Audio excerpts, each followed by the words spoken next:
Lovely stuff. Cool. So welcome everyone. It's lovely to see you. Hopefully you all are here for the right reasons and you know what this session is going to be and you've not just appeared and clicked on a random Zoom link. But this session is part of the Dance Leaders Group Learning and Skills Strand. So it's a series of CPD that is taking place all the way from kind of mid last year, and we're going past April with it now, actually, all free, some online, some in person. And this specific session is hosted by Kirsty from We Are Frilly, and it's around creative evaluation. So I really do appreciate you all coming along this morning. I know it's an unpaid moment of time for you, so it's really lovely to see so many faces making that effort to come on. I'm going to be behind the scenes, so if anybody needs anything, has any questions, I'll be here behind Zoom. But I'm going to hand straight over to Kirsty to lead us. Take it away. Perfect. Hello, everyone. Evaluation is a really big topic. I normally, like yesterday, I'd spent the whole day teaching this at Wolverhampton University. So it's normally a struggle to cram everything into 4 days of teaching. So I'm very aware if you need a break or to step away at any point, this session's being recorded. Please just get up and go, and I will not be offended if your face disappears. I normally try and make them as interactive as possible, but it feels like there's a wide range of experience in the room. So it'd be useful, first of all, just to get a sense of what you're most looking to find out about, so I can focus on those things and skim by some of the others, just so it's a comprehensive start to finish evaluation session. Ollie, would you like to tell us what you're here for and then pass it on to someone else? Hi, yeah, okay. I wasn't expecting to be in the spot that quickly. Well, I'm starting the world of arts and I'm working as a producing assistant from Bristol. One of the things that I've been doing is just I perform and I know how it's being on the stage, but also being backstage, just helping the production of things and in the process of before, during, and after. I find it really important. How crucial is having the after, how evaluating how well or what was the good thing, not the good things. And I should pay most attention to that. But I'm new into this. My background's in teaching, so I'm pretty used to, doing all those kind of things, but in a different background. So definitely I want to know more about in the area, how it is. And I've been doing a few things that has been okay because transfer skills and all of that. So I'm open to whatever you can bring up. Yeah, thanks. Gonna pass it to someone else. Could be Claire. Hi. So I'm in a bit of a massive, huge changeover within my career after 25 years. I've worked as a freelance dance artist for 25 years. I think I've worked with you previously, Kirsty, on an Arts Awakening project, if I remember, many, many moons ago. And I've recently, in fact, this week, has just had all the thumbs up from Companies House and the bank and everything to say my new arts and wellbeing company, Rubik's Arts and Wellbeing, are all set up and ready to go.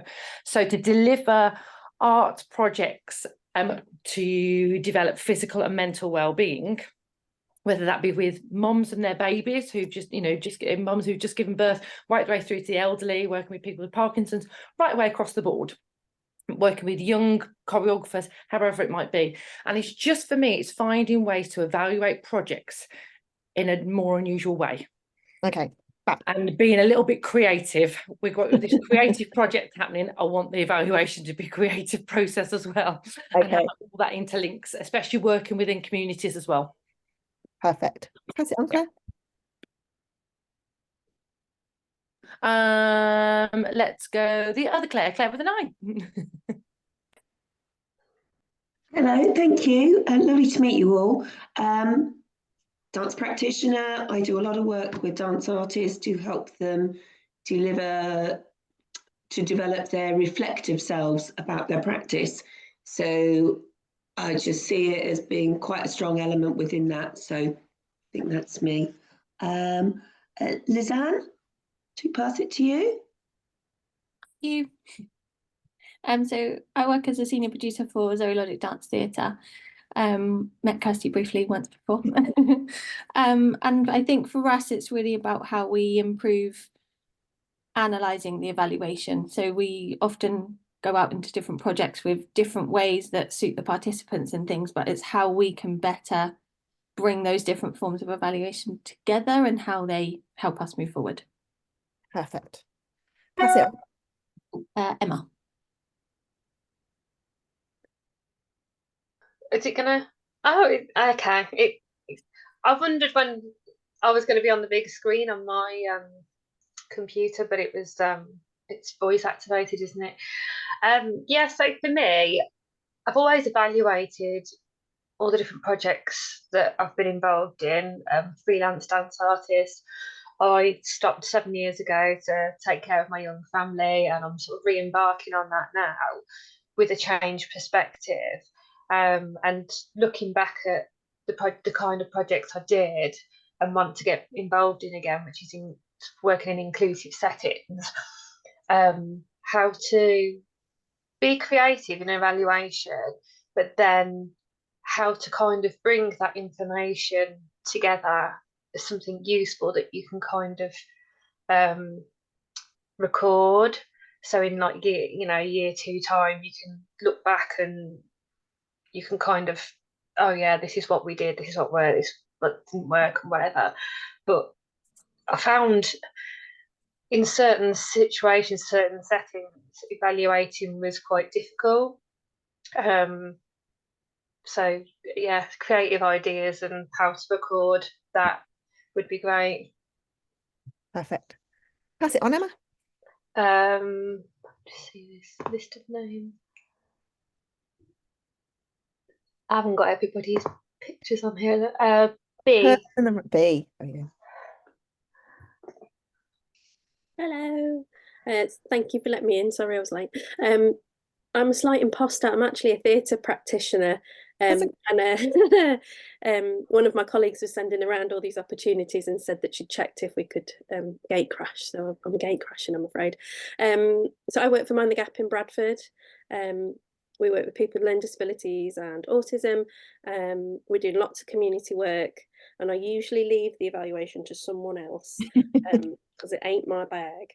But I am a creative person, so the idea of making it creative really appealed to me.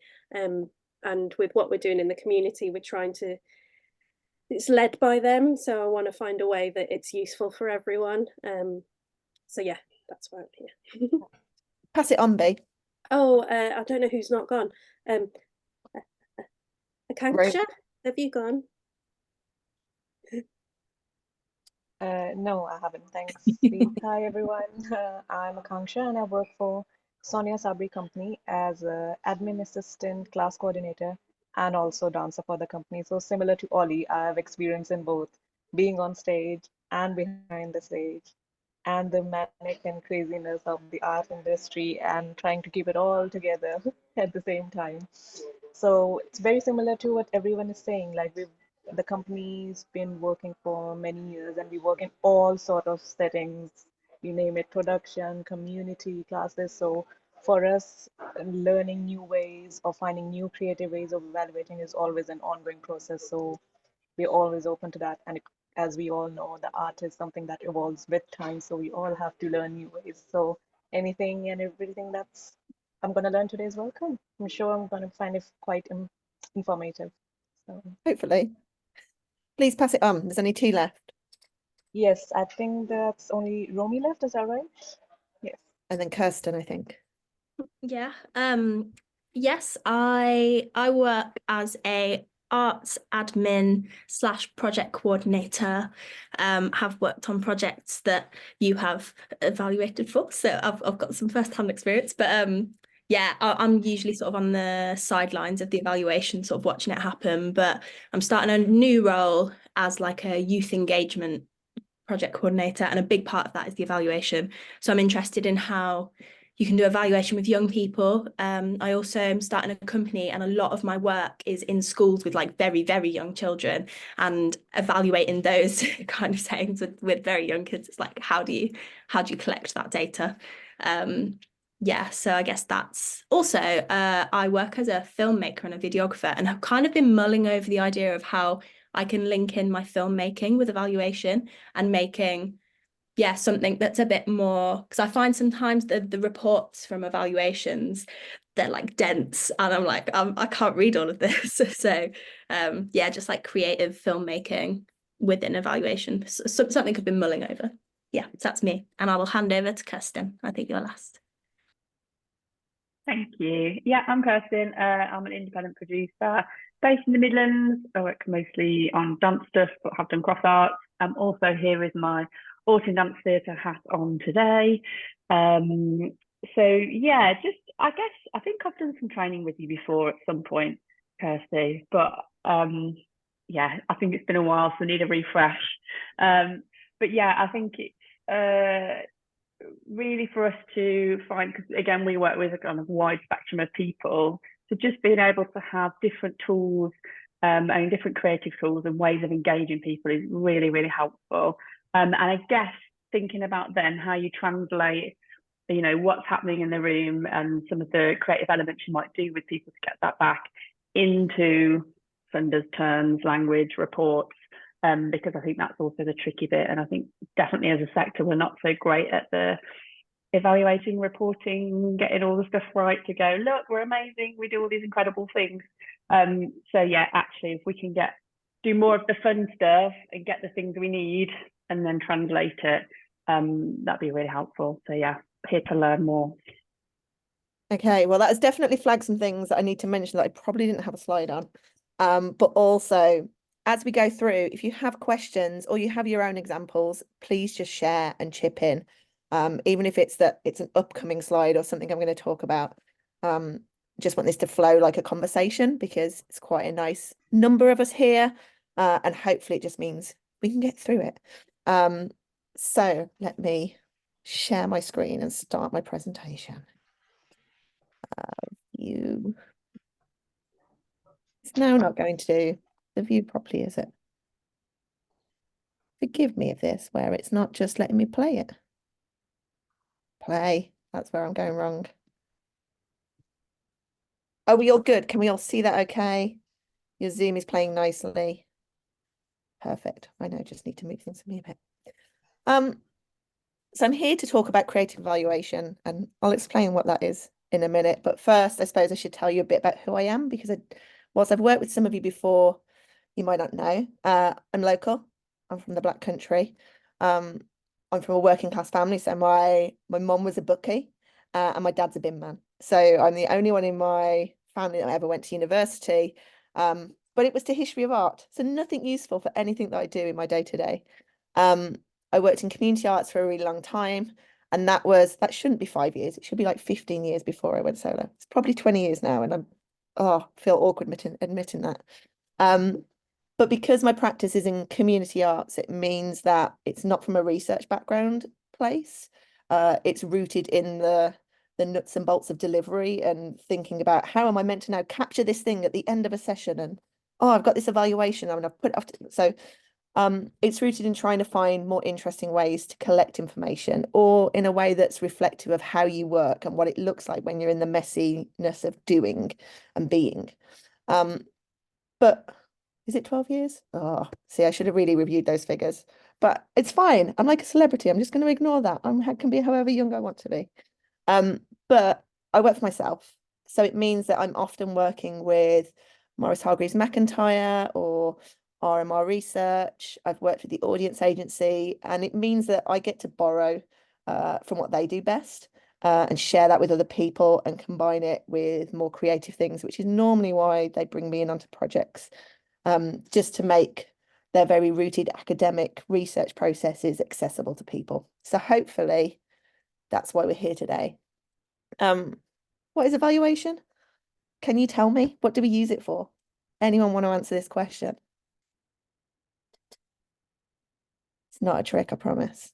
Who's going to be brave? I'll be brave. For me, it's about identifying the value within an activity or a connection, something like that. Absolutely. That is exactly one of the reasons. it's about your learning. So reflecting on what you're doing, improving. Are you achieving the thing that you said that you would? And if not, why not? Because that's okay too. What have been the changes? And as you said, it's that measuring the impact, the difference. But it's also acknowledging that there's potentially perspectives in the space or the experience, from audience to performer to participant to artist to client, that will bring something new to it, and you need to respect those differences too. But more importantly, it's informing decisions or influencing funders as well about the value of your work. But it does mean you have to gather and analyze things fairly rigorously. Otherwise, you may as well just pluck some numbers out the air. And that happens sometimes in evaluation, particularly in monitoring. When we do it, flex. Lots of us are guilty of doing it after and just after at the very end, and we scrabble and go, oh, we never did anything at all. But ideally, you would do it before, during, and after. So there's different types of evaluation, from formative, where it's fact-finding. It's about, do we think this thing will work? And it's that consultation phase that sometimes funders want us to do to prove a concept or to prove we've consulted with communities. Summative is where it's just definitely the end, but ideally you want it to be throughout the whole process for it to have true meaning. And then why do we do it? So we've kind of talked about what it is, and Claire explained to us why she does it, because it is about that proof of value. But it's also that storytelling, as Kirsten said. How do we tell the story of what we do and convince other people that it's important and they should get on board with us? But it's also to bring about change. So how do we influence people, whether it's the funders or more communities to get involved? Those advocacy documents that you can create that aren't just 70 pages of report, or as Romy said, advocacy films that really hit home about what you're doing and why it's beautiful and magical, or any other words that describe how you want people to feel about the work that you do. But what about you? So what kind of evaluations have you undertaken, and are there any particular strengths or weaknesses, do you think? Has anyone got a strength and has anyone got a weakness about evaluation for them?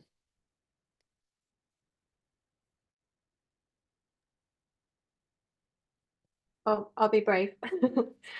Sorry, I've just shifted to top up my tea. That's okay. I think often we have a strength in like our planning and our ambition for what evaluation is. But maybe the kind of execution of like prioritizing that time and keeping that time really protected, and not letting sort of the art and the creative kind of just wash over that time and then it be shrunk or rushed or things like that. I think that's one we need to find a better balance with. I would say you are not alone in that weakness. I would say that's a universal weakness of anyone that's delivering anything creative or making something with people. You invariably crush that evaluation time. I did it yesterday, got to the end of the training day, we didn't evaluate it. You can't berate yourself over the things that sometimes slip. It's okay, we're human. It's okay to admit that. Does anyone have a strength about evaluation? Something that they think they're good at?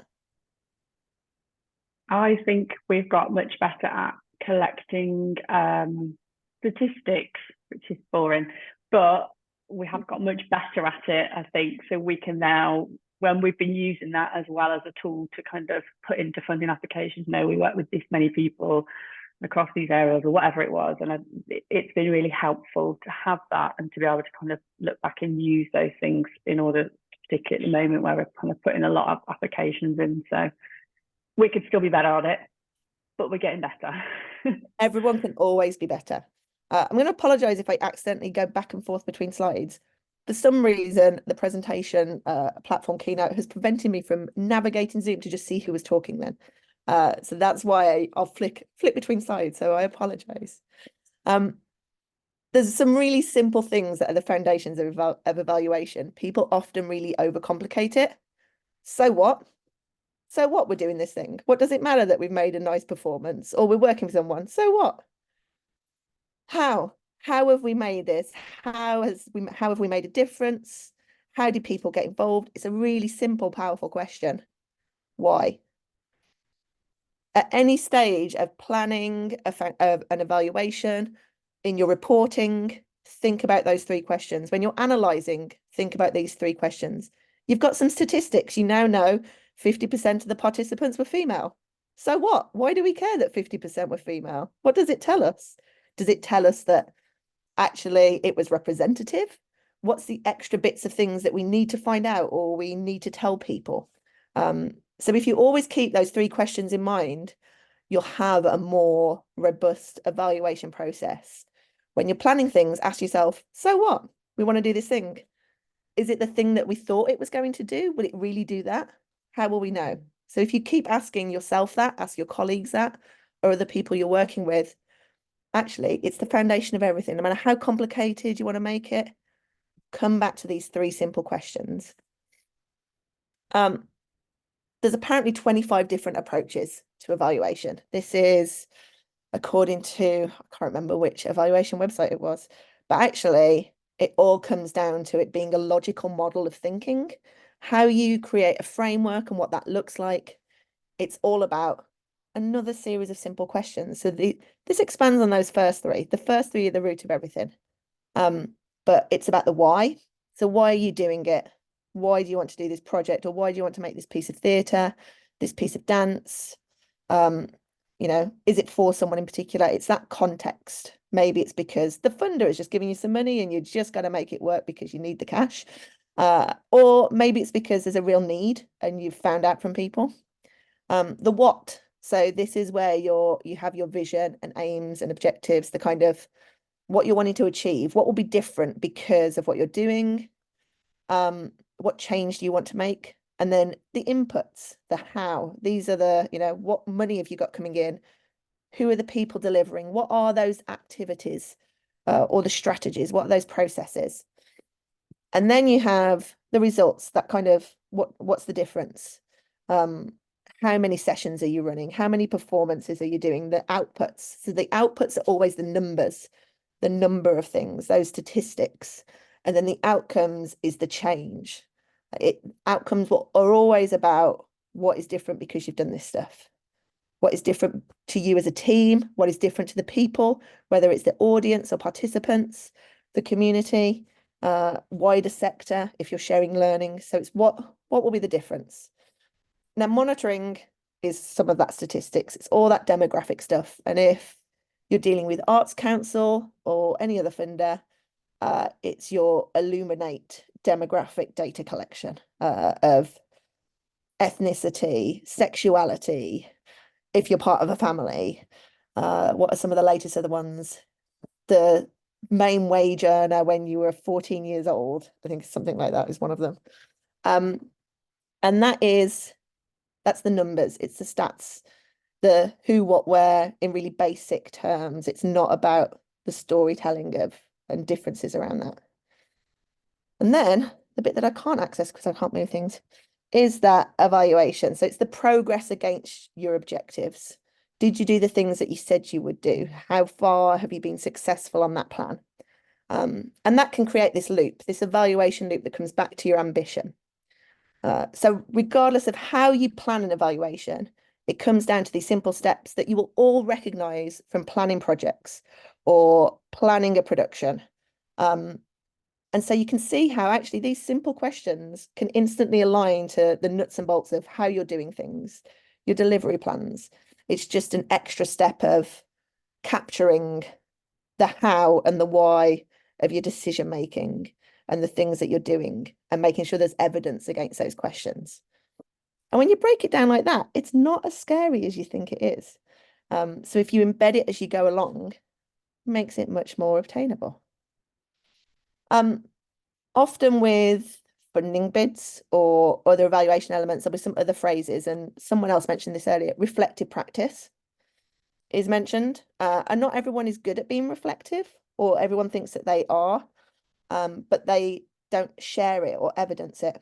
And when you've been delivering activity for a really long time, part of that will be innate in how you work, like you're constantly reflecting.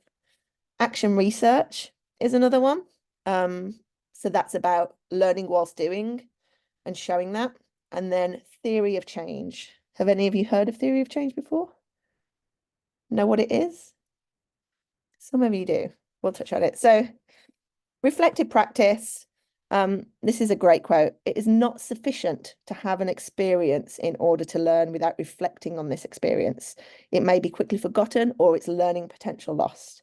So if you leave everything to the end, you might forget some really key bits of information. So no matter how you reflect, just make some quick notes. If you're delivering a workshop, just make a note in your phone. Like there's some really valuable nuggets that might just get lost.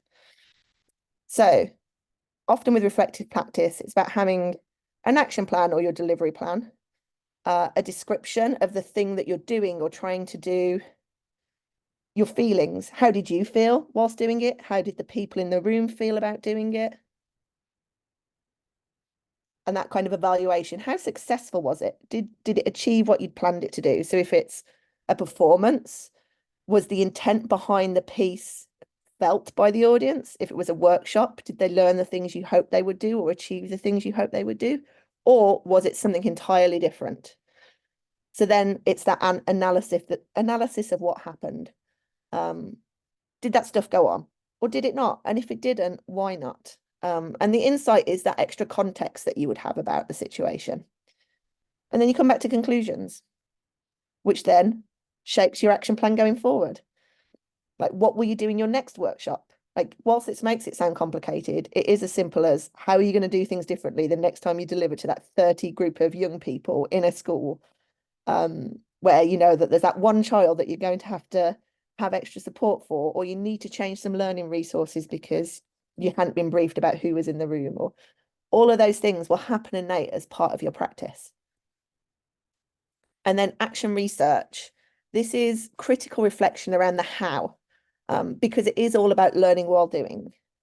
So I don't know why it started with the end bit, but you have some questions about the things that you're doing. So what do you want to find out? The biggest pieces of action research that's happening at the moment are Arts Council's Creative People Places programs, because they are all about how do you get more people from the places of least engagement engaging with the arts? That's one of the questions they have to answer. Another is, how did you do that? Kind of what were the things that worked really well, the learning? And then their other question is around raising of ambition and quality. So they have 3 set research questions that they're constantly co-creating with people, trying different things to reach more people of least engagement to make them become culturally active. And then they're consulting them. It's that going to the people, co-creating with them, finding out, discovering, and then making a plan. What are those ideas of the things that you're going to do? You test them, you try them out, you do them. Reflect on them. So you use that same reflective practice, but you document that, identify any learning about what you're taking back in, and you share it. What are the next steps? And that doesn't seem that different from reflective practice. It's part of the reflective practice. But the key thing is about evidencing it and capturing it somewhere, because you have to share it and prove it and show it. So it is about showing how you work. And I've been working with a lot of CPPs, and part of it is about evidencing their process. So this one is looking at how they have creative conversations, which is just that, consulting with people, describing how they go from having an awareness of groups and groups having an awareness of them. Alignment is understanding if their values align with each other. Like, are these the right people? Do they want to be involved? If they don't, how can we get them to become more aligned and want and interested? Collaborating, flexing. So it's understanding what needs to change. How can we meet their needs more? Building the trust, them feeling a commitment from the organisation and them committing back, and sharing with everybody to bring it back and increase that. So that was one of theirs. And then this crazy document is evidencing a process map. So decision making. You go to a meeting. What happens at that meeting? Do you keep going to it? But it's just to give you a sense of, actually, you can kind of show how you work in very different ways. So in this one, they observe attendance levels, They might only lurk and remain connected to the group, but they're not active. So it was kind of a decision-making map. At what point do you recognize that something's not worth your time when you've got so little of it, versus when you carry on working with a group or meeting with people? So that's what came out of their action research. Theory of change is articulating how the change will come about and why. So it's not just an evaluation plan of, we want to increase confidence. It's often about a longer term plan of what you want to see change. So if as an organization you have a really big vision of how you want the world to be different, everything that you do should be actively contributing to that long-term vision. So your theory of change might have short-term, medium-term, and long-term outcomes. And in evaluation, and particularly with project funding, you might only ever get to those short-term outcomes, the immediate, what difference did you make for that person in the room at that workshop? And you might not ever get to find out the medium term. You just hope that it will have a longer term change of culture, an interest in culture locally, or aspiration for a creative career. So those longer term things that you hope to influence, you can often evidence in a theory of change instead. Does all of those things make sense? Or does anyone have any questions at this point where we kind of feel like we're deep in theory of evaluation before the doing of evaluation?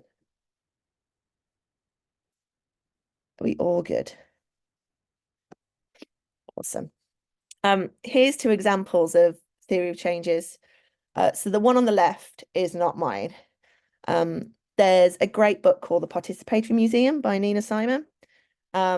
And it was a very traditional museum, and it became more co-creation and community-led.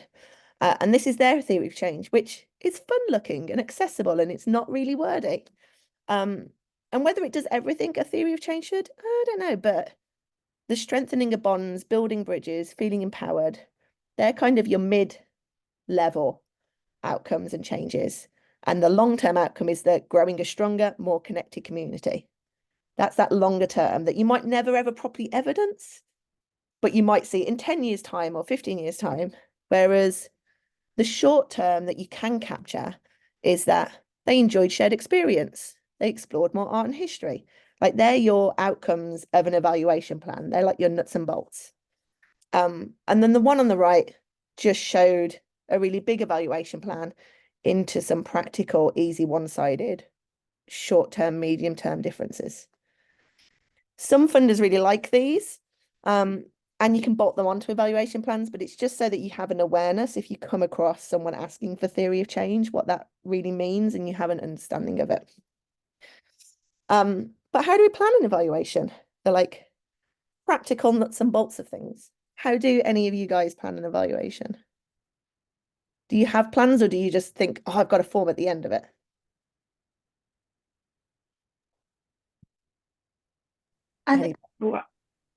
We do look at our plans, I would say, and we use a bit of like a kick-off meeting for the start of a project, and that work there we'll often try and set out what maybe like the three differences are that we want to do, and then how we're going to try and evidence that. I think that was from a learning of making sure that what we're trying to evidence is actually measurable, rather than when we used to set ourselves aims and saying that's what we're going to do, actually measurable. So that kind of fell apart there. So I think, yeah, the planning, we do try and get it in as part of the project planning. That's an important thing. Is it measurable? Can we actually measure the things that we said we would do? Ultimately, with evaluations, you have to find out what works for you and the people that you work with. And that could change every single time. Don't beat yourself up. It can change during a project. It's how you learn and recognize that some things don't work and you need to do something else. So these are often the key things that you see in an evaluation plan. Now, not everyone has this, but as an individual practitioner or as an organization, you might have a belief. So what drives you to do the work that you do? Because actually, lots of us could probably earn more money being an Amazon delivery driver if we could hit those targets. But there's something that makes us work in the arts. And it's kind of like the why. What is your raison d'etre for doing the things that you do, or working in an organization that you do, or why you're doing that project? And then the vision is how you want the world to be different. Now, often visions get a bit muddled. visions and missions often get muddled together. But it should be big. It can be achievable, but it should be about how you want things to be different because you exist in the world. If your company didn't exist, what would stay the same? Mission is the doing. So vision is the change, the big change, and mission is doing. So whenever you see a vision that is all about the doing, you realize that they've muddled the two together. And then your aims are the building blocks. So it's the things that will help you achieve your mission. The objectives, sometimes these can be smart and you can make them smart in evaluation plans, but other times maybe you want them separately. Outcomes, we've already talked about as that change. They're the difference that you want to make. And then we have strategies and principles, which aren't quite the same, but sometimes they work together. So strategies are how you are going to approach a task. Are you focusing on something specific? Other times it can be about those values. So like your principles of what you want to do. So is it that your ethos is for it to be playful, exploratory? So principles can fit alongside strategies around how you think that difference will be made. Outputs, we've said, are the numbers. And then targets are also numbers by how many or how much. So sometimes targets and outputs often get put together. And that's okay. An evaluation plan has to work for you. It's not about other people. It's about how you and your organization understand it. You can make it as complicated or separate as however works best for you. Measures are the things that mean you'll know that you've succeeded. And sometimes they're a bit like your targets. Targets can be a measure as well. And other times it's your question or a statement of quality maybe. And then the method is how you're going to find that information out. So what is the way you're going to collect that evidence? So those are that's a handy term sheet for you of understanding those differences. And even when you know those differences, you still create plans where you question yourself or you question language. Everybody does, no matter how long you've been doing evaluation. This is a really simple thing that I'm going to leave in, but it's not something we're going to explore too much now. But when it comes to being able to co-create or help people understand the value of evaluation or the things that you're doing, being audience focused is a good way of being that. And when I use the word audience, that doesn't necessarily mean bums on seats watching something. It can be your stakeholders, whoever those main people are. And if you're, like B said, it's all about working with people. So that would be that you're more audience focused, that everything that you're doing has them front and center of how and why you're working. And not everyone is like that. And that's not to say that's a bad thing. And some parts of your business might be more product focused. That's fine too. So it's just, this is a handy thing for you to think about where your activity lies or your organization lies. And if you want to change those things so that your practice is rooted more in the people that you're working with and led by them. So I'm going to leave that there for you to think about. But what else do we need to include and think about? What the funders want. And I've touched on some of these bits. So Arts Council have Illuminate if you're an MPO that is demanding you collect a certain number of demographic data. And then there's ideas of quality. And some of them will always have their set outcomes. So you might have the Let's Create agenda, local authority, cultural plans and strategies. Education partners will be potentially focused on their curriculum targets or British values. British values is the thing that they struggle with the most in evidencing, particularly for Ofsted. Then you have National Lottery Heritage Fund and their specific elements that are heritage focused. Lottery funds are always driven in community voice. Paul Hamlin, these are just a quick example of the different things. One of the things that's not really in here is well-being and those physical health and well-being from the likes of Sport England. So I will touch more on that a bit later as we go through it. But the arts are often expected to achieve lots of different things for lots of different agendas. But it's important to remember that you'll have some too. So whenever you're thinking about what should we collect long term, there will always be the things that you have to change for each new funder. But actually, as an organisation, are there 5 things you always want to find out because you deliver the same type of work to different groups? and identify what they are so that you can show the value for your organization. If you've existed for 10 years, you should have 10 years worth of data. But I bet most of that data is completely different because it's all funder led and not organization driven. So it's always useful to think about, do you have 5 outcomes as an organization that maybe connect to business plans that you always want to find out regardless of who is funding it and what it is. So that's something to think about to be able to build up longitudinal evidence of why your organization is important, why the next funder should fund you, how much difference you've made from the 10 years you've existed, the 20 years you've existed. And not many organizations do this. Even if they collect the basic demographic data from everything, it will tell you the reach of their work. But again, it's so what? You've collected how many women you've worked with, or how many people of Arabian descent you've worked with because you've had specific funding. But unless you're trying to pull insight from it, it's the so what. So given that we're all arts-based and Arts Council are our biggest funder, quality is a hot topic issue. And you know, they've got their ideas, but actually there's some other ones, and maybe you have your own as well. So these are Arts Council quality metrics. Have you all come across them before? Maybe. These ones are very much about experiencing an artwork, a performance. And some of these aren't for the general public. They're about yourself reflecting on it and peer organizations or artists reflecting on it. But they're not really scary things. Was it interesting? Was it well produced and presented? Nothing is about, was it good or bad? Did you enjoy it or not? Because sometimes if you've been challenged out of your comfort zone, it's not about enjoyment. If you're watching the most harrowing piece of cinema where you're crying your eyes out because you've realized the futility of everything, like watching Succession. Succession is a hate watch, but how many Emmys has it got? If anyone says they enjoyed Succession, I'm going to call you a liar.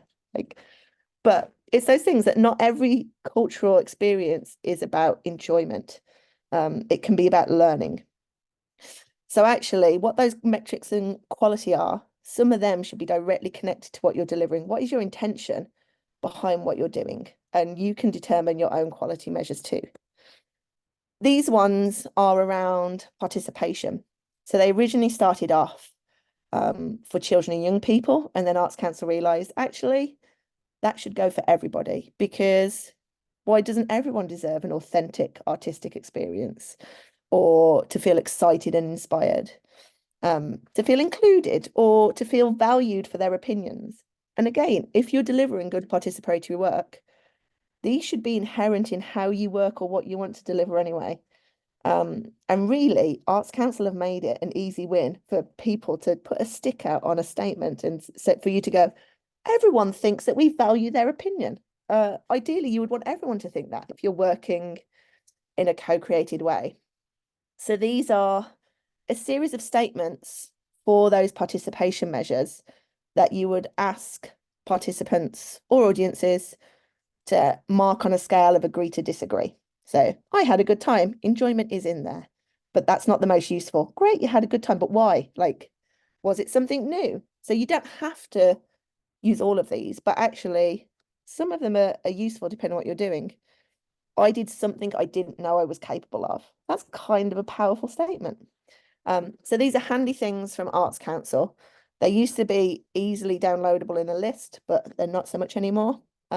Impact and Insight is the surveying platform that they created specifically around collecting measures of quality. And that's now being kind of bolted with Illuminate if you're Arts Council, if you're thinking about becoming an MPO, or if you are an MPO.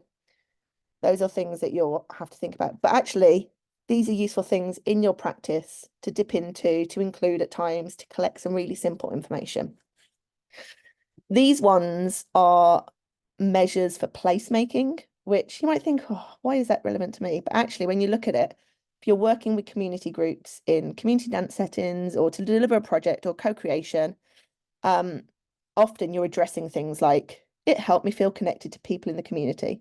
Like, we're always looking at intergenerational things as creatives, or connecting different communities so that we're reducing, creating more community cohesion. I feel a sense of community here. If you're bringing inclusive groups together for the first time, or to enable other young people to feel connected to young people with similar identities or interests, I feel a sense of community is quite a powerful one. So these ones are within placemaking. But actually, it means that you're using Arts Council language in a really easy way that's relevant for what you're doing. So don't reinvent the wheel if you don't need to. However, they aren't always necessarily the be all and end all of things. For those that are dance focused, these are the only 2 measures of quality they have for dance. That's really helpful, isn't it? The elements were well balanced. It was well paced. I don't know how you feel about those 2 as measures of quality for dance, or whether you think actually it's really limiting. So I would urge you to think about actually what are other quality measures of the type of work that you're doing, also how you want people to feel, or if it's about them dancing themselves, what that means. When you define and determine what quality is, there's some different ways of doing that. So for Arts Council, they like you to do peer reviews. So who are peer organisations or artists that you could get to come along and reflect on your work for you against what you intend. You can have critical friends that help you reflect, particularly if you're not creating or carving out that space where they hold you to account and question you and make you identify those things. So critical friends can be great for that. Steering groups. So depending on what you're doing or how big a project or program or production it is, you might want to have a steering group of experts that you consult with and inform, and they help you be accountable. But then there's also your audiences and participants. So someone in advance would want you to know about how do you help them think about the same values that you have. If you're defining these things with them right from the beginning, that's how you help them understand it. You create a sense of owning and ownership and belonging by including them in the process. And then it is just those general other stakeholders. Maybe it's your board. Get them to identify those things for you to help you understand how you could evidence and capture that.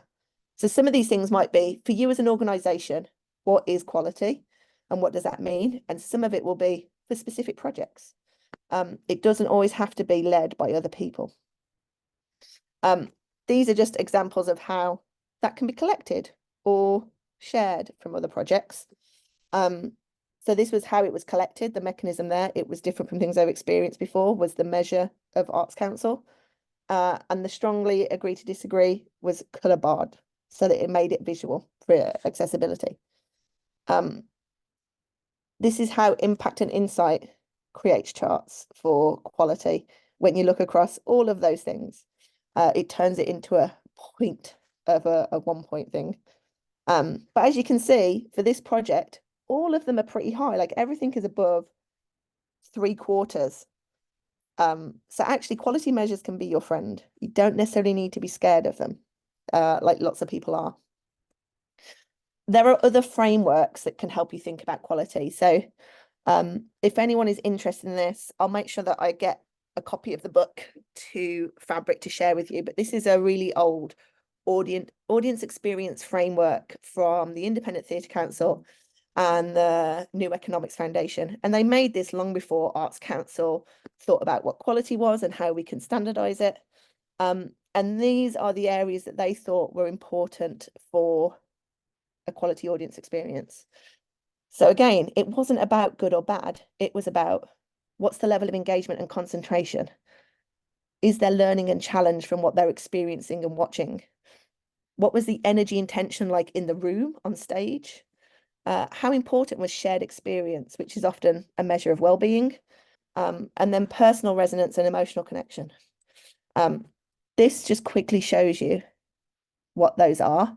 So their scales aren't agree or disagree. They're not 0 to 5. They're scales of 2 statements. So for concentration, I felt like time was passing slowly, or I hardly noticed the time passing. So when it's a statement between 2 states of being, it gives you much more interesting results. It's not just about yes or no. It's actually, maybe time was passing slowly for me, but actually I did think it was really lively and enthusiastic. It just wasn't my cup of tea. So it enables things to be a bit more subjective if you have extra context. Because if it was your very first time to the ballet, it might have taken you right out of your comfort zone. But if you're a regular ballet watcher, it's in your wheelhouse. So context does add so much to these things. But it's a useful extra framework to think about your own quality measures. This is a really old one for when it comes to kind of learning and participation in workshops. Museum, Libraries and Archive Service, they create something called generic learning outcomes. And again, it was a set of standard statements and measures of what did you learn today? Like, how did you increase knowledge and understanding? So again, it's just recognizing lots of good work has been done in this. You don't have to reinvent the wheel. And just because there's quality measures are the latest thing that Arts Council wants us all to be on board with, there's useful tools already out there. So what does a framework look like? Do any of you create evaluation frameworks? Do you have plans of how you evaluate things, or is this really new and it is just at the end? Anyone? Any nods or shakes of heads? Them shakes of the heads. There's a few different ways you can plan. So this is how Charities Evaluation Service used to help you think about planning your evaluation. So it's a simple triangle. At the top, they had an overall aim of the project, which could be your vision in other areas, some specific aims, so improving basic skills. And then at the bottom, they had their objectives of running workshops, providing support. So the idea being just to think about how they only had one big aim, and you'd have a few smaller ones, and then actually your objectives would be the thing you would have more of. So it's just to help you show your thinking. This is an approach called Story of Change. So the Happy Museum website has loads of resources on this. And it was designed for working with museums to be able to plan evaluations with people. So if you're planning evaluations with community groups, a Story of Change approach is really accessible. So this is often used with Create People Places projects. So it is the same questions from that logic framework I showed you at the start of how, what, who, why. Like whoever you're working with can answer those questions. Like they're super accessible. So in this one, the how is your principles, the what are the things that you're doing, who. So you can add audiences into other frameworks. So this is just to show that you're making sure that in the difference made, your why, you've got something for everyone in your who. So the idea of your evaluation framework is to make sure there's no gaps. Like if you're doing this thing over here, are you doing it because it's making a difference? Or are you just doing it because? In which case, should you be spending the money on it? Is it a nice to have? What is its purpose? Or you said you were going to increase a sense of belonging, but that's not matched to any of your activity. Do you need to add something new in? So that's the purpose of your framework. It helps you kind of think, actually, have we thought everything through? Do we have anything missing? This is a strategy tree. So Morris Hargreaves McIntyre, their approach is a strategy tree. So you can read it top down, bottom up. It looks tiny, and that's because there's so much in this program. Because it's a big communities fund, heritage lottery fund program, and it was for a lot of money. So they had to say that they were doing a lot of things for that money. But each different color strand is a different audience. So it's also thinking, how can you use a framework to identify what's happening with different groups or different departments so people know what they're responsible for, or actually you can align it to key performance indicators, or I know that this thing here will be for that funder and this thing here will be for that funder. So it helps you make sure you're collecting everything you need for the different people. So this is just one strand from that big one. So this one, the audience was local community. The aim was to increase awareness and influence of the opportunities available to them. And the objectives were things like introductory open days, a challenge pilot, taster volunteering sessions. The outputs, all the kind of nuts and bolts numbers from just because the nature of lottery funding bids. So all of this came out of the funding application. So laying out in this way is a good way for you to then check, are we saying that we're going to do too much for the money? Like, in order to get the money, are we saying we're going to give you the moon on a stick? But the reality is we can't possibly achieve all this in a year, or our activities aren't going to do all these things. And then at the bottom, you have the outcomes of increased communication. So the challenge pilot, some of these specifically read down, that one thing goes to that. The one that spreads across two at the bottom, increased understanding of how the business model can provide discounted and free opportunities for the community. So that's just kind of a marketing one there.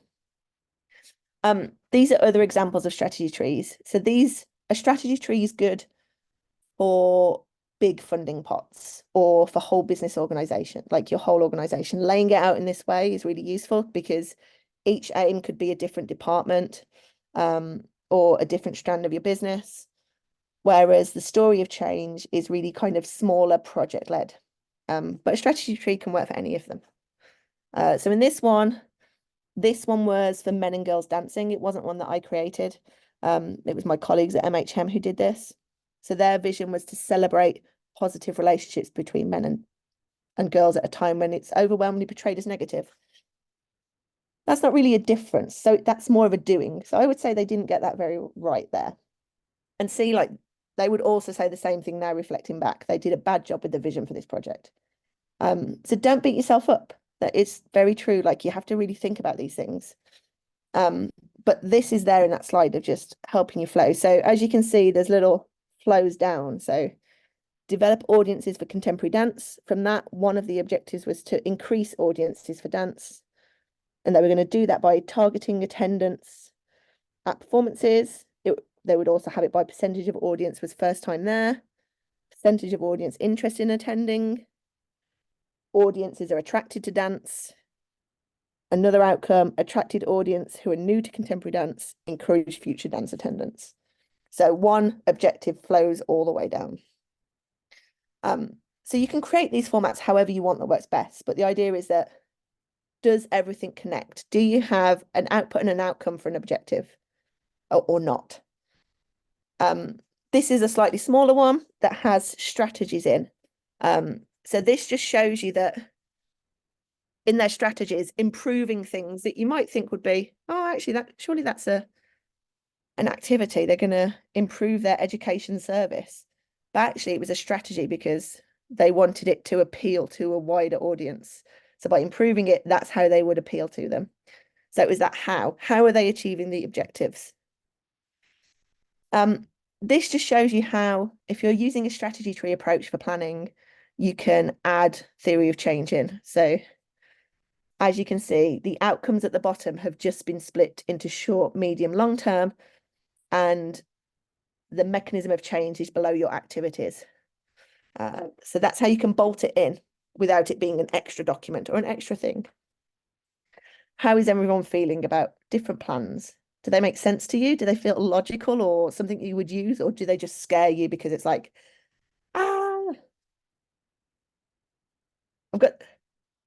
I can see some faces from Emma. How are you feeling, Emma? I think for me, it's just when I see lots of words, it's a bit like really a little bit daunting. I know it, like when you split it down, it's fine, but it's just looking at it all like that and thinking how many hours that's going to take. If you're reflecting all the way through, the beginning, the middle, the end, and I'm thinking that's going to take a hell of a lot of time to get your head round, and then recording it all and doing it right. It's a lot, isn't it? It is, but if you think that it's mapping out all the things that you said you were going to do, its purpose is to hold you to account. So if you said that you were going to do all those things, were you planning to do too much? Is one question. The other thing is it shows where you might be doing one thing that will achieve 5 different outcomes. So sometimes you think that, oh, it actually looks a lot, but actually it's just showing that one small thing you do has really big impact. But you just need to make sure you collect something. And it isn't always about collecting it at all of those different times necessarily.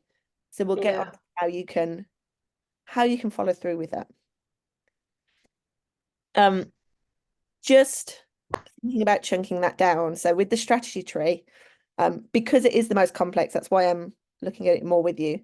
The easiest way to break down thinking about all those different components. So we pursue our belief, the reason why we're doing everything, by creating a vision.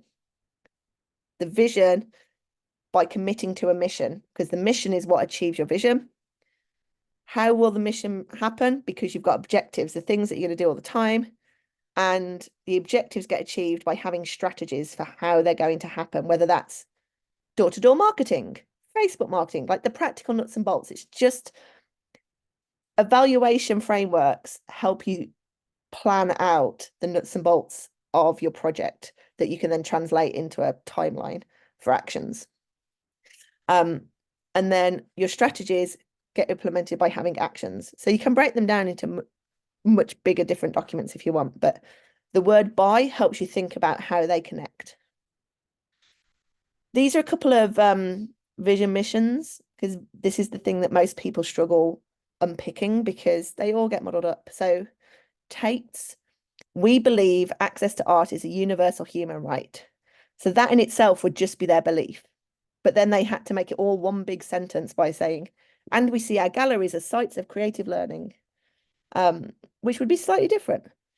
We want to champion the importance of making art and encourage people to explore the many ways in which art is created and to develop their own creative potential.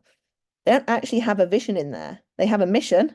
They have a belief, which is that very first, we believe access to art is a universal human right. That's their belief. And then they have a mission. They don't actually have a vision. That's it. They don't talk about what change will happen. This one at the bottom, we believe that creative experiences of exceptional quality can spark moments of wonder in children, opening up new ideas, perspectives, aspirations within them. That's a belief.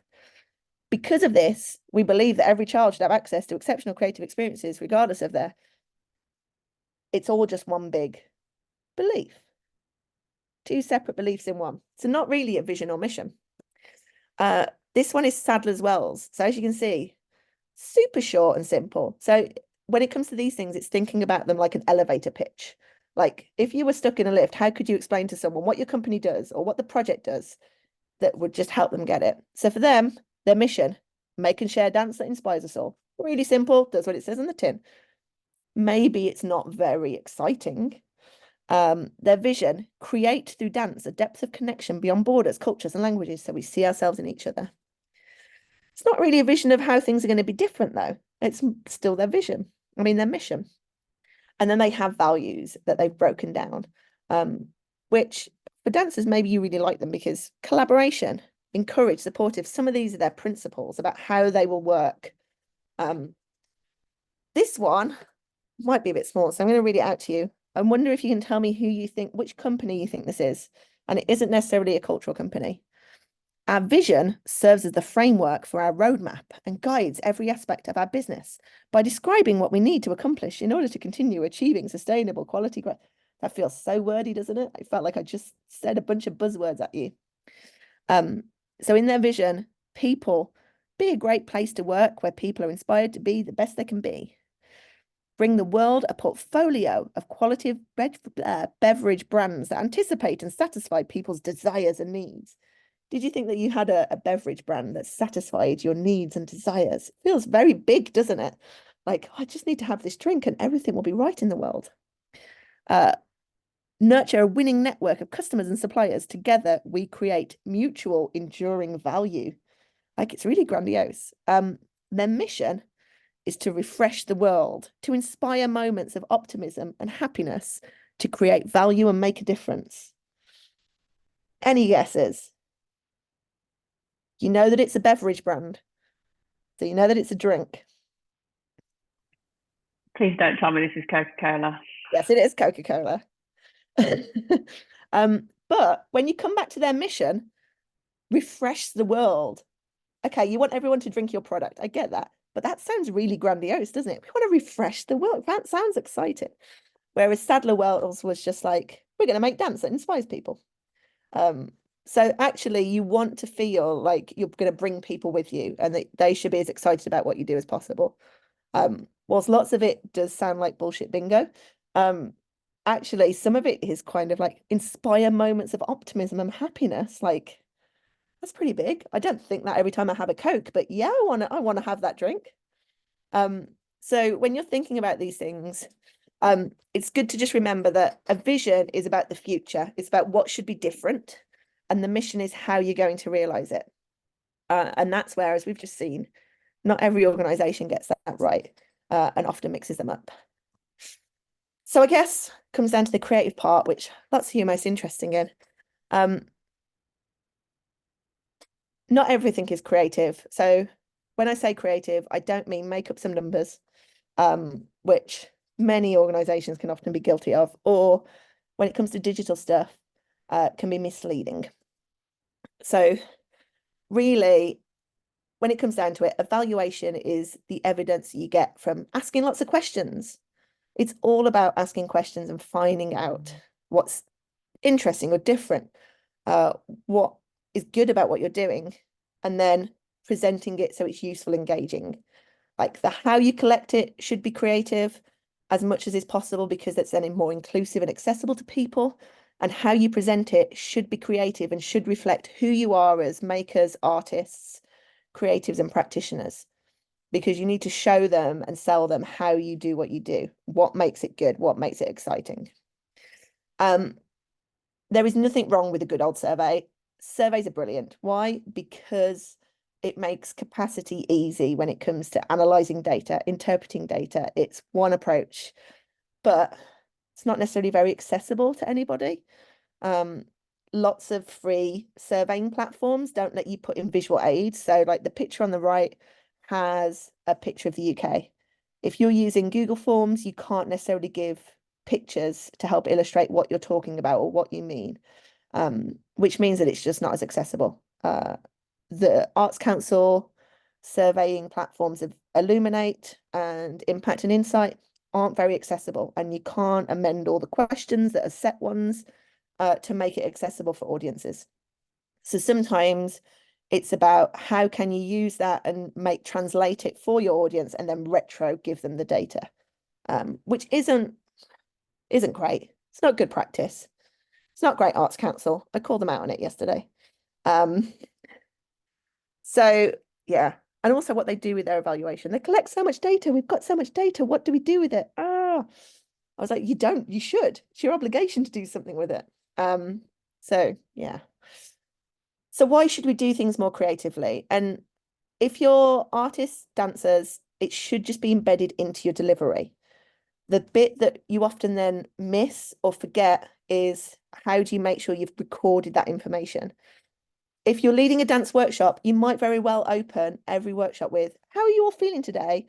Do a movement that shows me how you're feeling, but then how do you record those movements and what they then say? And it might be you need to have a teacher in the room for those first 10 minutes to record that for you at the end. It's actually recognizing that you might do some stuff organically, but you're just not recording the answers. And that is okay, but you need to find a way of then capturing it somehow. And maybe it's not about capturing it all the time, because as Emma said, that's a lot of work. When is the right time to capture things? And can you capture different things at different times? Like, don't beat yourself up. You can't do everything. And that's part of the reason for an evaluation framework, is to highlight what's important. How can you scale things down so it's achievable? Doing things more creatively gives you richer responses because it's authentic and it's accessible to people, and it means that they feel confident and valued and able to express their opinions. But it can also give you, as Romy said, really rich way of storytelling. So if it is on film, if you're having close-ups of their movements and then their audio over the top of them talking, how powerful is that as marketing information, as advocacy for funders? So it's also important to remember it can serve dual purposes. Like actually that one thing can give you rich digital content for your website, for your social media, connect with people on social, or make it shareable for them to their friends and family. Like how can one thing serve you multiple ways? And creative ways can do that, but there are some cons with creative stuff. When it comes to different methods of collecting things, there's your quantitative data. So that's your number type stuff. So a lot of the survey answers are quantitative. Observations can be quantitative and qualitative. Polls on social media platforms or monitoring forms. The number stuff is your quantitative. So outputs, numbers, quantitative. That's how you remember those three things together. Qualitative are often your outcomes. And you can have qualitative questions in surveys. They're your open-ended questions. And you can make qualitative data quantitative. But we'll come back to that. So your qualitative stuff is things like your vox pops, depth interviews, if you've got a focus group, scrapbooks, or you're doing movement voting in the room, or movements or how you're feeling, postcards and post-its, or expressive drawing. That's all qualitative stuff. And then those two things where you have actively collected data, that's your primary data, because that's things that you've sourced for that evaluation project. But the secondary data that you just collect as standard. So registers for class, that's a standard thing for health and safety and fire safety, but it's a data of attendance that's useful. Box office, that's stuff that gets collected as standard, but is useful within your evaluation plans. Online analytics, collected all the time. Other secondary data is research that is conducted by other people. So it's also important to remember, if you're looking at health and well-being, maybe there's health and well-being studies out there that you can help benchmark against. But then that would mean thinking, well, how have they done that and collected that? I would have to use the same questions, potentially the same methods to compare. So there's pitfalls around benchmarking, but it's useful to think about when designing your own. Do you have any methods that particularly work for you? Anyone?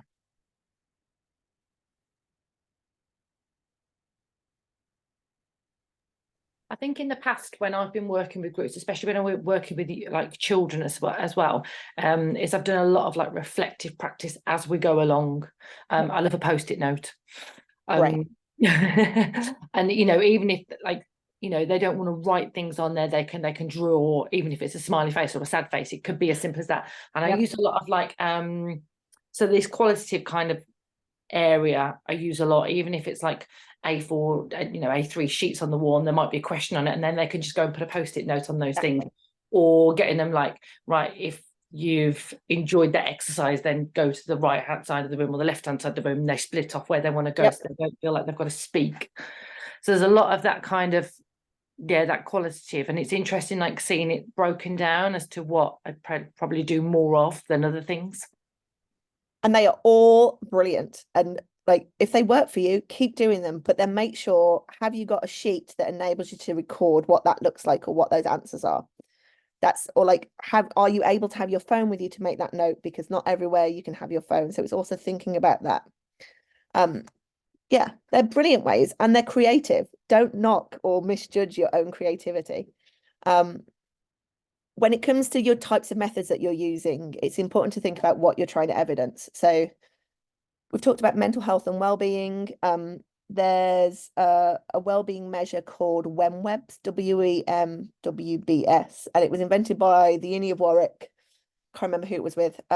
If you're a registered charity, you can sign up and have free access to WEMWBS. So it means that you can then, everyone that uses WEMWBS inputs their data. So it gives you a big secondary data pool to compare your responses to. But they have sets of questions for children and young people and adults around well-being measures. So it gives you a set standard of questions that you might want to think about. We're often having to look about social inclusion, general social and emotional skills, physical health, creative skills, heritage knowledge, or that sense of change in perception of things. Where we want to document a change, it's always good to have a baseline to where people were at, but you can retrospectively reflect on that. So before you did this project, how did you think of X? Or before you started, how has that changed? So you can word questions in a way if you haven't been able to get a baseline, but you want to show change, and baselining is the easiest way of doing that. When you're trying to decide which method you should use to collect a piece of evidence, it's important to think about who is it you're asking, and are they able to respond through that method, whether it's because of language or literacy or knowledge, like how accessible is the method? Are they willing to respond in this method? So how self-confident are they?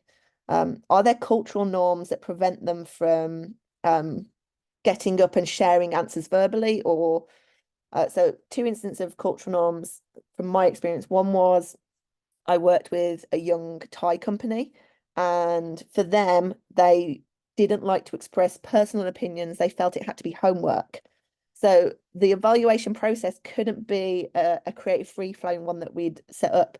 It had to be set as a piece of homework for them to do after hours to complete, even though we'd set the parameters of it not being right or wrong, and there was a translator there.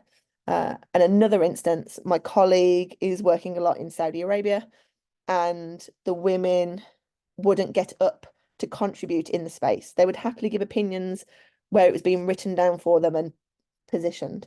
So it's just thinking about the flow of the experience as well. But also times of day, like who are you going to get to contribute at that time of day that you're running that thing? You know, what is it clashing with culturally that could be a challenge for participation? So you always have to think about, are they willing to? And then are you enabling it? So as I say, surveys are the easiest way of collecting anything when you're low on capacity, but it's not fun.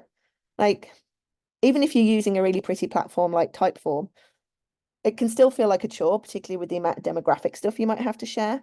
So the more you can limit a survey use and ask questions still in a slightly different format, the more likely you are to get a response.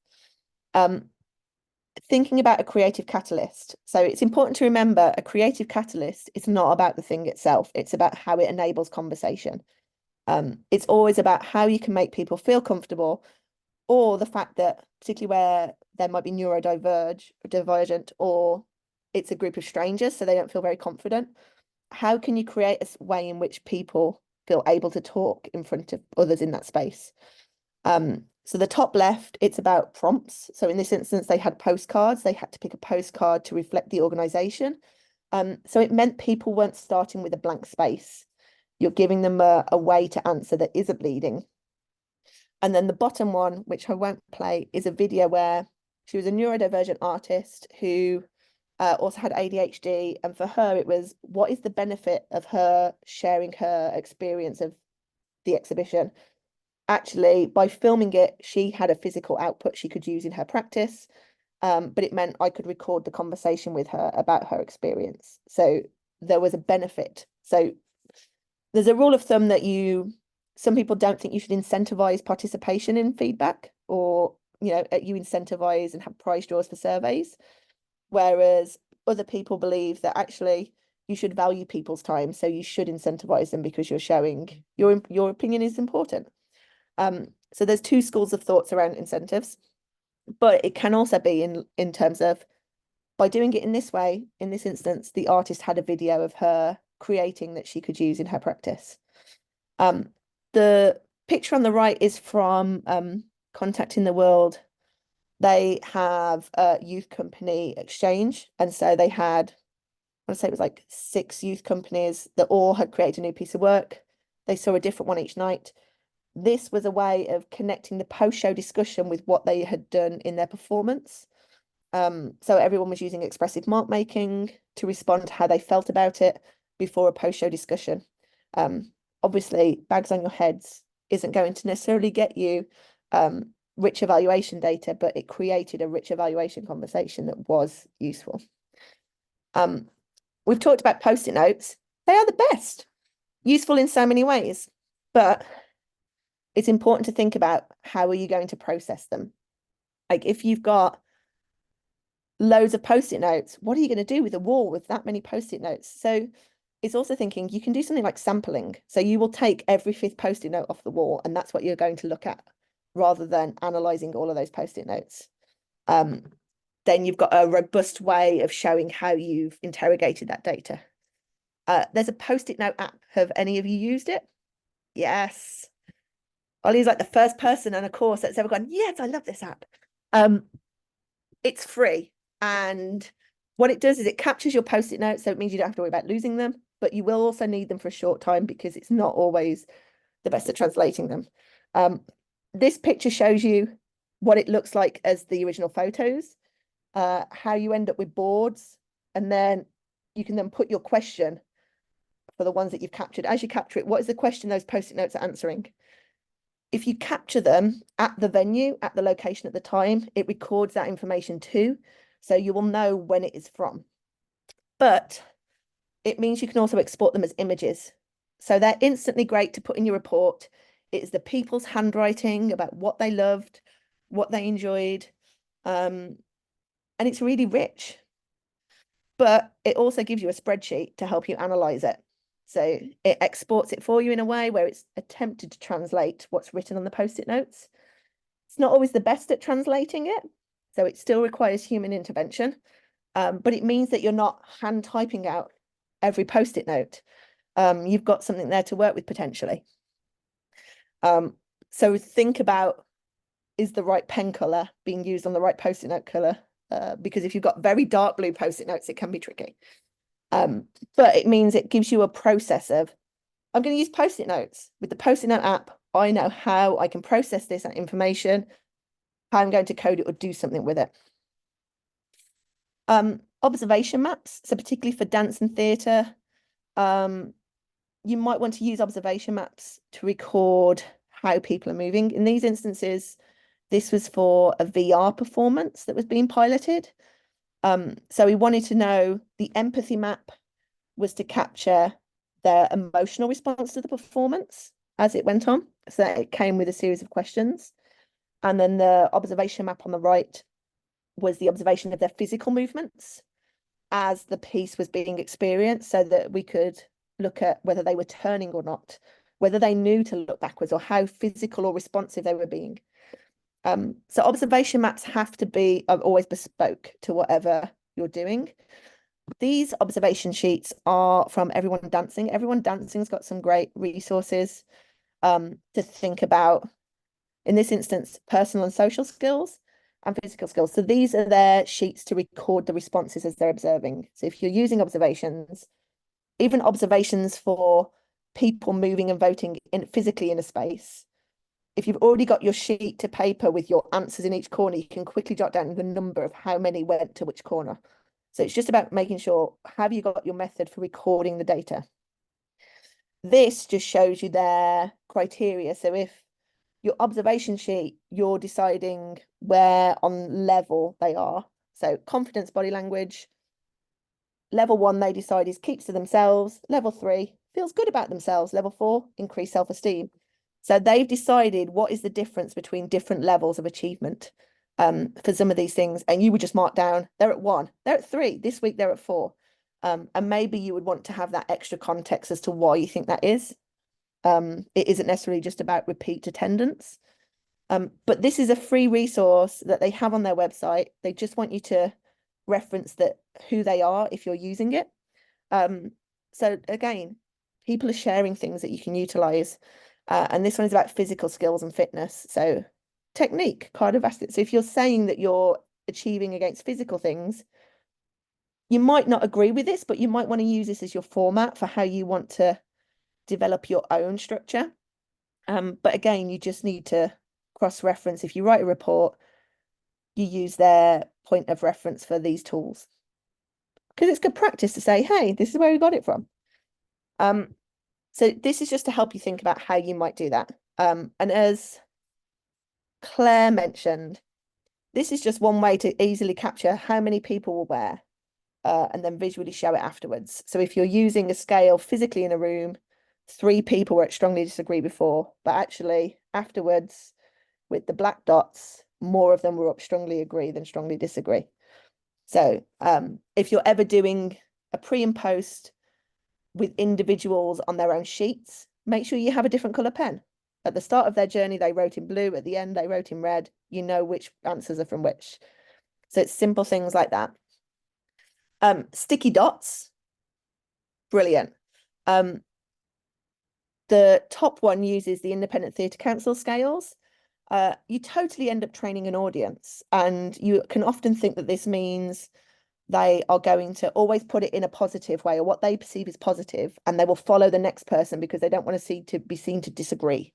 But actually, they become more discerning Like the more people are used to doing it, the more they're thinking about it because they don't want it to be flippant, and they recognize they're being valued and being asked what their opinion is. So you do end up with more distributed dots potentially. The other thing to think about with sticky dot and multiple choice, particularly if they're not, if your participants are neurodiverse, they hate a blank answer sheet because it often strikes fear. Whereas if you give them multiple choice things of like, what did you enjoy most today? And the things that they did, what didn't you enjoy? Or what did you find challenging? And give them options. Options are much easier to enable a response. So in terms of that enabling and willing and able to, how are you enabling that to happen? But absolutely enable other answers or more answers. Never exclude that potential, but it's just enabling people to respond. Ooh. And as we talked about, emojis, don't forget about those.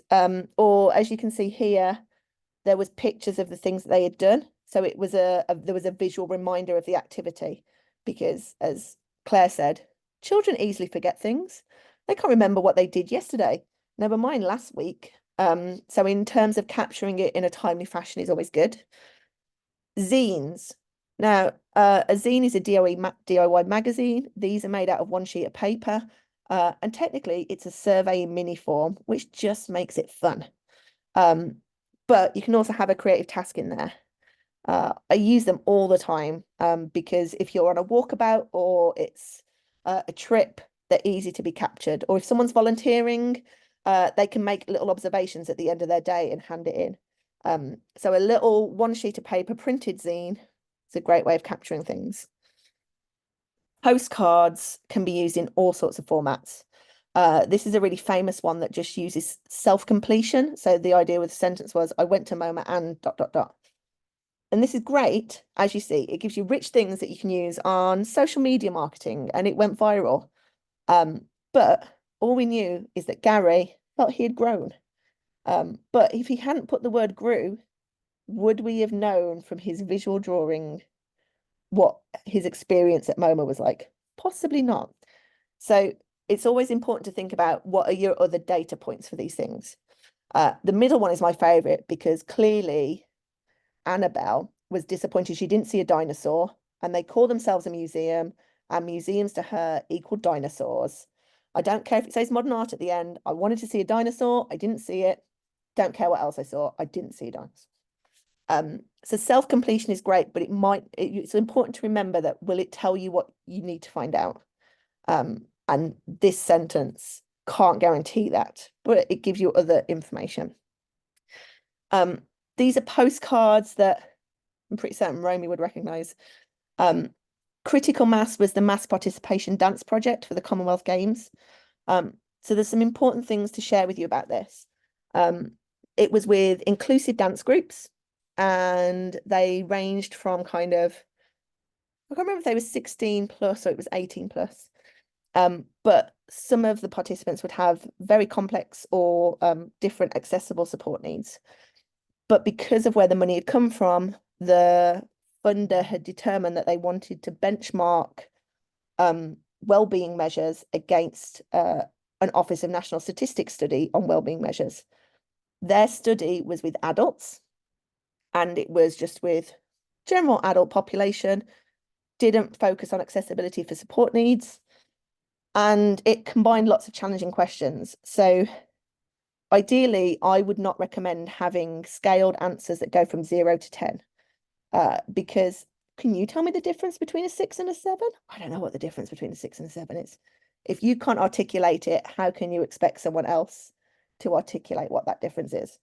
But because the wording had to be benchmarkable against this study, we had to use the questions.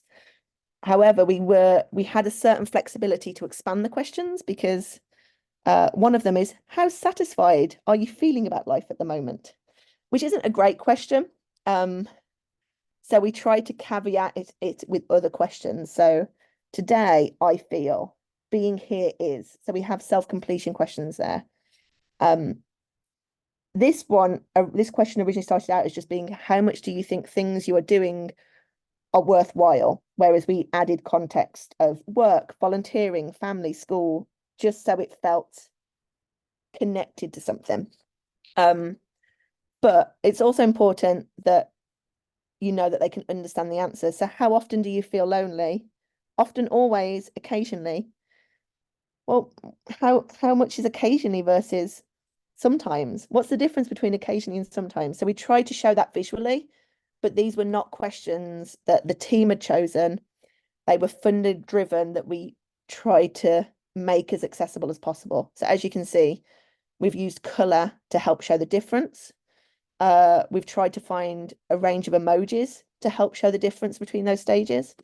But when benchmarking, it's important just to think about, actually, if they're triggering questions, how is that evaluation experience enabling it to be positive or managed so that people feel willing to give that information when it's sensitive, and that they're safe and confident to do so. So this got wrapped around with a whole process of setting the environment. If it's possible, that's not always possible, as we've talked about. If you're doing things digitally, then there are platforms you can use. So Jamboard, I think, which is a free Google one, I think you can still use a bit, but they've stopped updating their functionality. So digital whiteboards, you can just create things in those spaces. This is on Moreau. There's something called Mentimeter that does interactive quizzes and puzzles, and that you can have a certain amount of free ones before you have to start paying. There's Padlet. Again, there's a certain number of free before you have to start paying.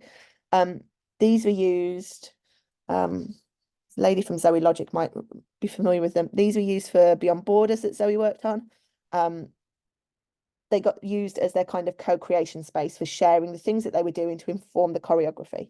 But it also meant it was a way for us to ask questions for evaluation as well, or for establishing shared values amongst different community groups or dance groups that were delivering. So Padlet's a great interactive digital space. But you've got all these methods that you know work, that you know you can collect information, but how do you know that you're using them to collect enough stuff, or which things will work on different ways or will be accessible for different informations? And that's when you have a framework that sits under your evaluation one. So that top one that we showed you as the story of change or the strategy tree, that's your evaluation framework of the things that you need to find out. And then your methodology framework is how you're going to find those things against what you want to find out. There's different ways that you can do it. So this one also adds on a bit of an evaluation plan where it shows you who's going to collect it and when it will be collected. So you can add those frequency things on. It helps you then, Emma, to kind of break down, you are not the only one responsible for evaluation then. You've written it in artist contracts and they're responsible, or the teacher is responsible for providing that information because it's their contract with you for delivering something there. Or it's the front of house staff at the end of a performance. So it enables you to identify and share with other people so they can see their roles. This one seems big and scary, but on the left-hand side, it has your outputs and your outcomes. The next column is just about whether or not it's numbers or it's an outcome. And then it's where you're getting that information. So the audience of social media platforms, it's an output and it's part of a data audit. It gives me online statistics and it shows me what the source is on the right. But my interviews gives me two sets of data points. It's a baseline and repeat. Some of them are observations. So you can see where you're getting one piece of information from multiple sources. So it helps you see whether a method, well, in this instance, where's my method part? Yeah, my method observations. Baseline and repeat gives me 1, 2, 3, 4, 5, 6. I get 6 different pieces of information from my baseline process that I will repeat at the end. So that is definitely worth doing. Because my social media platforms, I'm just taking online statistics and nothing else from it. But also it's not time invested, like it doesn't take a lot of my time. So it helps you think, is that method answering lots of questions or not? If it's only answering one question, what is the resource that it takes to do that? Is it worth doing it? Revisit my outcomes to start with. how important is it that I evidence that outcome? This one is more of a question matrix, which doesn't translate well as an image. But it was just to share with people about how they're going to collect certain data from different questions. It's always important to think about, as I say, will it collect the information you need? So as I said, the paper bags on the head didn't collect it, but it was the catalyst for the information we needed. The images on the bottom right, it was a creative way of connecting with women who had suffered domestic abuse and children who were in those refuges as well. So they could share their experiences and have a conversation. So it's also important to remember that it's sometimes a catalyst and not the end point itself. It will be the audio recording of it. When you've got your methods and you're presenting questions, how can you ask it in an interesting way? These are still just questions, but they look pretty and inviting. So sometimes it's just about presenting it so it matches up with the themes of your performances or your branding of your company. So it will help reinforce who they're engaging with. So the one on the right, the left, I use all the time with conferences and things like, what will you remember? Like if you don't have a nice printed thing and everyone is able to, they can draw around their own hand and you can give them a question and then they respond to it. So sometimes it's about, that all the answers in the thumb answer what they promise to do differently without having to have that question written somewhere. So if you've got blank pieces of paper, that still just works. It can be interactive, but it gives you a way of coding what the answers are too. And don't forget about accessibility with your methods. So as I said, with the critical mass, we had to ask some additional questions to enable relevant data to be collected. Otherwise, some of them would have just felt too triggering and wouldn't have given causality. Like, just because we're asking how you're feeling today doesn't mean it's because of what you're about to do. It could be because you're going to go and see Wonka later, or it's your birthday today. When it comes to analysis and interpretation, which is something, sorry, my chair is killing my butt.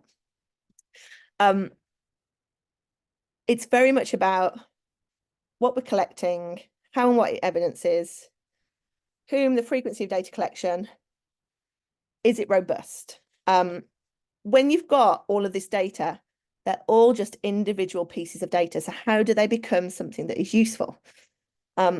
Analyzing all of these bits of information, or rather analyzing the data, gives you information. It tells you things. And then it's your knowledge and your interpretation and context that makes it more useful. It makes it interesting to people. So interpreting turns it into knowledge and then gives you insight. Having that context is what makes it intelligence, or means that you can use it strategically or share it with other people. To give you a sense of what those different contexts are, you have the context of why you're doing the thing that you're doing and how you've done it. You have individual context around who those people are. So you've got the stuff that everyone has told you, but who are the people that have told you that stuff? Where did they come from? Why did they go there? Are they from an area that's very deprived? Are they from an area that doesn't have cultural opportunities?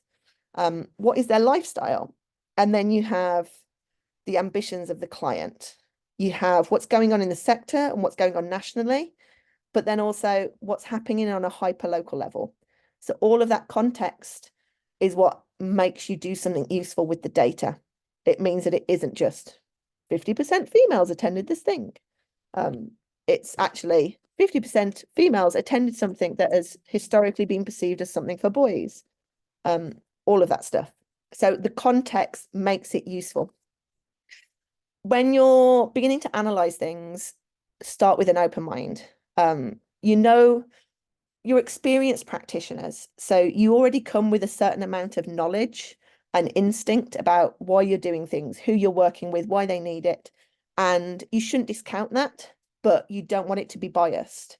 You need to always be in a position where you're willing to check your bias and assumptions, which is part of that hypothesis. So you always want to ask, does it really tell me that, or am I projecting that onto it? When it comes to quantitative data analysis, it relies on whether or not that data was collected properly. So did you talk to the right people? If you're just working with 10 people and you've collected 8 out of that 10, that's fine. Like, you didn't have to collect everyone. You're only talking about that specific group. They're not there to represent the entire region. But if you're wanting to say that the 1,000 people that attended your show are representative of the 10,000 people that live there, you need to know whether ethnically and geographically they are representative. So did you only ever speak to the 100 white people in the audience and none of the black people? In which case you can't say it's representative. Like, you have to think about those samples. Same with if you're looking at the West Midlands as an area. So I did a research project called Young Cultural Journeys. We worked with a rural school, suburban school, and an urban school. And also we looked at the level of disadvantage of those areas, because we wanted to make sure that they were representative. And what is the makeup of those areas that those schools are in? Can we say with certainty that is representative of the whole of the West Midlands by working with 10 schools? And we could, because we had the confidence that we had selected schools appropriately to match that mix. It's also about whether your methods were rigorous. And have you got any questions that show causality? So the why, not just the what. So as I was talking about, how happy are you today? Do you ask a question that shows whether it was what difference the workshop made, not just was it the workshop that caused them to be happy? Like, are they just happy because? So you always need to think about those things. When you analyze quantitative data on a really simple level, it's statistics. So it is that 10% black, 5% trans, any of those things are just numbers. 30% 16-year-olds. And then there's generalizations that I was talking about, the broader population, because they are representative, they're sampled. When it comes to quantitative, it all depends on how complex you want to get. Do you need to know how many under 16s said these opinions? How many over 50 said this opinion? If you're not cross-tabulating, then you don't have to worry about making sure everyone has answered everything. It's only if you are that you do. It's always good to just start, whether it's quantitative or qualitative, what are your research objectives? What are the things that you're needing to answer? Do you have a matrix to scope it out? Just keep it simple though. So with statistics, what you're looking for, or is it higher or lower? Is there anything in the numbers that's surprising? If there's a random spike for an answer, why do we think that is? And then that's where your context comes in around what you delivered and where you delivered and who it was delivered to. A spreadsheet, I just use Excel. Spreadsheets are the best. They can do these things for you. If you're using surveying platforms, they often generate reports that will do a certain amount of this for you. So don't get too complicated. In this instance, this just shows you how you combine data points. So initially, this question is, were you aware of the free day before visiting? Yes, no. And then it's breaking that down. They might have been aware of it, but did they attend because it was a free day? Were they thinking about coming and the free day gave them an option? So actually that gave you a very different set of statistics to that first one, where people would just assume being aware of the free day meant they visited for that reason. Actually, they didn't. 3% would have visited anyway. Don't forget, compare. So this is where what 5 questions have you got for your organization is useful. Compare annually or compare to the last quarter. Making comparisons on the same question is just one really simple thing. Just a couple of quotes for qualitative, because this is the tricky one. This is the thing you probably want the most help on, is what do you do with all of these open-ended answers to things?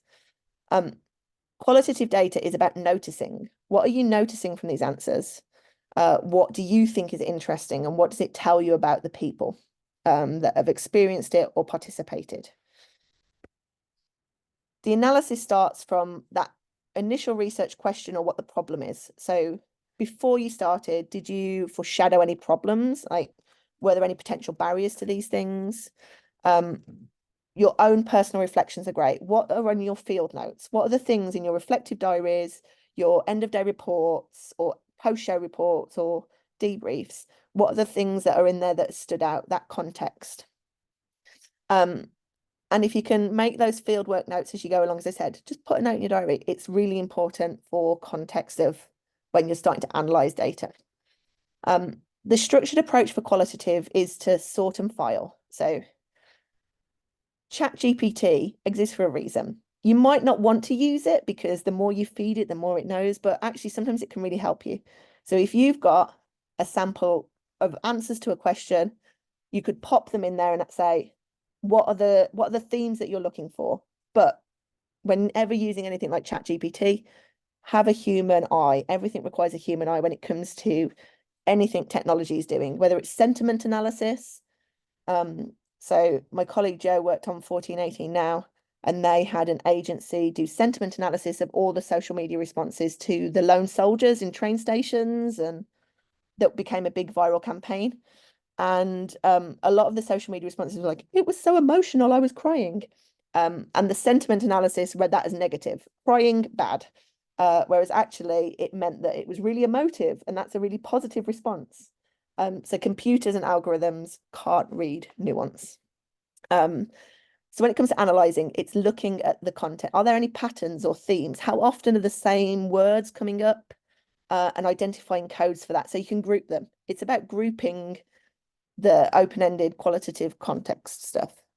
So you tab them, cut and paste, group, do it as a spider diagram, annotate the notes, or there is fancy software.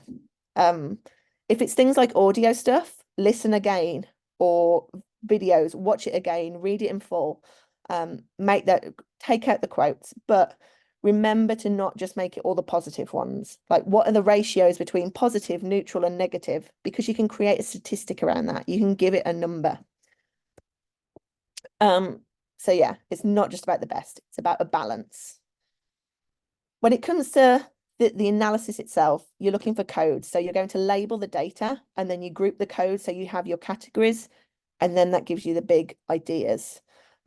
This is a transcript of an interview. So they started color coding if it was about, now it was the group's responsibility, taking responsibility. So you could see where things are being repeated. Levels of comfort, people and community. So you start just coding things. This is a way, if you want to spider diagram it, how you start grouping things. Reading the Quran, faith in God became spirituality, or active mind. So it's how you're pulling it together, and then in your evaluation report, your themes would be healthy soul, healthy mind, healthy body, connections. That's what you're going to talk about in terms of your value and difference. So then you need to turn it into insight. Bricolage is the technical term. So it's how you're pulling images and understanding and interpretations through that process of analysis to connect them to a whole bigger thing. It's about you making relationships between all these bits of data and the bigger context, whether it's hyperlocal or national context. When I was talking earlier about data itself and cross-tabulating, triangulation of data is really important. If you're having to use different methods to collect information, that's triangulating it. So some of it could come from a teacher, some is from the person themselves, some could come from the artist. You're bringing multiple sources together to make a picture of what's taken place. So it could be your artist reflection or a director's reflection, audience reflection, bringing the three things together. In terms of your thinking when you're looking at qualitative data, it is just be open, change your view. So you do have biases, everyone has biases. It's whether or not you act on them. So putting yourselves in different perspectives is useful. And also come back to it. So you might think that you're really certain on something, but actually it's really useful to get someone else to look at it, or to walk away and come back and see whether you think it still holds true. When it comes to reflective practice, that is part of the thing that will help you most in understanding your qualitative data, because it's who else should be involved in that reflective practice? Is it just your notes in your phone, but who else has opinions in that? And how can you do that for an insight review? So if you've analysed all your data, how do you all come together to kind of check those findings? Insight reviews can be a mix. It could all just be internally, but maybe you've got some critical friends or important stakeholders on the project, or in the instance of young cultural journeys, the peer researchers of young people that I work with to create methods, to collect data. We took all the insights back to them for them to interrogate. Do they think that that holds true for young people like them? So you make sure that you're getting those other perspectives. When you review your data, you're kind of checking, is it meaningful? Did you meet the aims? This is what the data says. Is it missing something? What other perspective can we add in that review process? So you're doing that check against your evaluation plan. Did you achieve all this stuff based on your findings that you've got over here? Did it bring about the change? So it's helping you tell the story for when you're writing your evaluations then about the how and why it worked, why it didn't. In terms of how you go about reviewing, so it can just be an end of project debrief, but it is, do you give enough time over to that to take place? How are you talking to each other about it? Do you want to do it with some creative methods? And you can use the same methods you use to collect data in the process of review. Or you might want someone else to host that space and workshop for you to draw out your learning together and to interrogate the insights. So a review collectively can be really useful before you start writing that report. So then what do? You've analysed all your data, you've got your reports. One of the biggest things to remember is 50% of your brain is visually processing things. 70% of your receptors are in your eyes, not in your ears or anything else. So actually, can you present things visually so that people get it instantly? That visual is more important than the 4 paragraphs that go along with it. So if you have a quote and an image that perfectly tells the story of what's in those 4 paragraphs, use it. I can't quite read it on the side, but it's like 10% of what you see, 20% of what you hear, 80%. I'm pretty certain I've got that back to front, but the Zoom pictures of you all is hiding it from me, so I can't read it out fully, but hopefully you guys can. So it's just important to think about how you're presenting it is as important as all of the data for people to really engage with it. When you come to writing a report, what is its purpose? So who are you writing it for? Where and how are you sharing it? Do you need to have different reports for different things? What you keep internally for learning versus what goes out externally can be very different, and that's okay.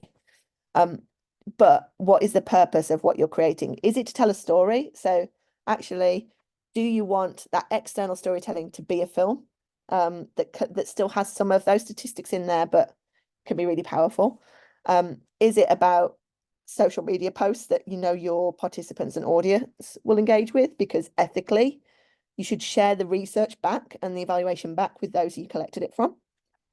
But it's not just a description of what happened, it's the interpretation of the difference it's made. And you want to make sure there's a call to action at the end, a call to action either internally or for the sector or for other audiences and participants. These are different ways that you can present data. These ones are quarterly Arts Council reporting ones. So it has the stats there of X number of attendees or quality or where they came from. So Google Maps is a great way of just sticking all your postcodes in and showing visually the distribution of all the people of where you work with them. And then it has handy quotes. 64% of people valued it. And it just gives an easy snapshot of impact in 3 pages. This is just a bigger close-up. So it has a chart in there, has a balance of quotes, tells you what the outcome was that this responds to. Super simple, not 4 paragraphs or 10 paragraphs. So thinking about how you can present it visually makes it easier. These are 3 different outcomes and how the organization achieved them with some simple things. Because if they don't read the whole report, they might pay more attention to this. Then you have shareable graphics. So these ones were for critical mass, and there was an interim report around Wondrous Stories, and they wanted it to share the findings back to the groups. And rather than using images from a specific group, these are illustrations from groups. So if you have an issue about image release, where it's photographs, if you can work with artists, you can create rich outputs that shows what happened in a way that doesn't identify specific individuals. So it's always good to think about how you can add value that way.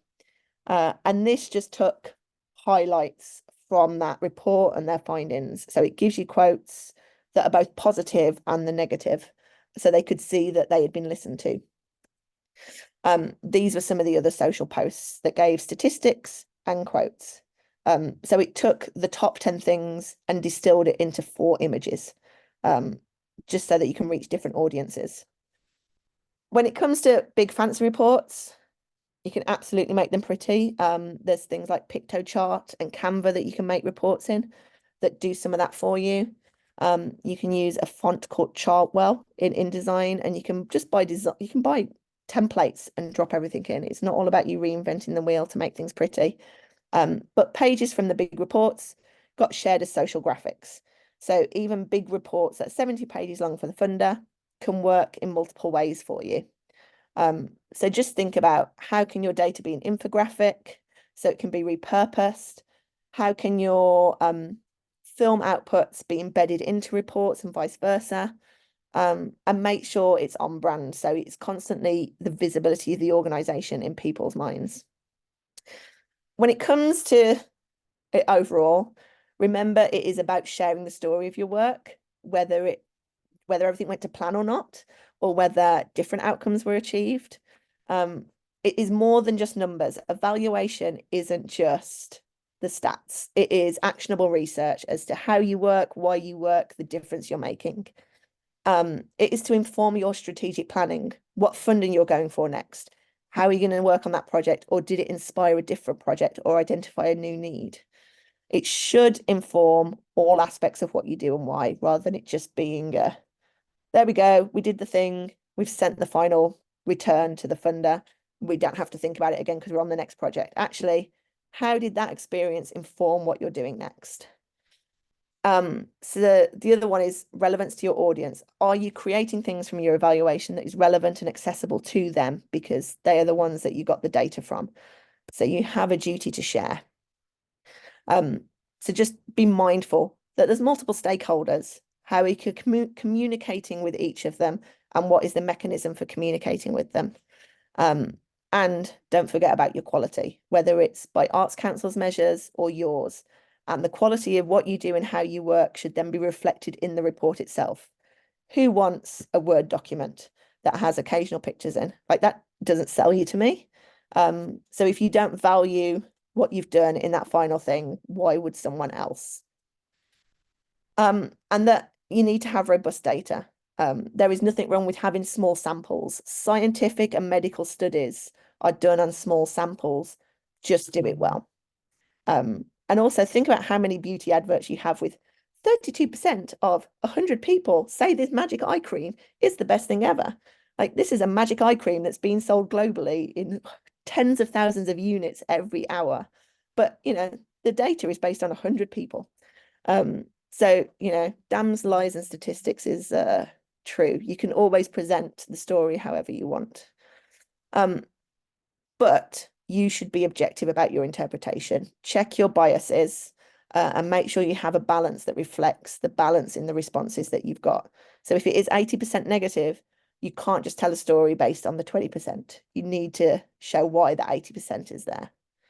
And don't forget your 5 things. Like, what are the things that you are collecting for you all the time? Longitudinal data collection is the biggest thing that will help you tell the value of what you're doing. And that is it. Bang on 1 o'clock, but if you have questions, now is the time. I can't even get my cursor to get to stop share. There we go. Have I? I left the Zoom.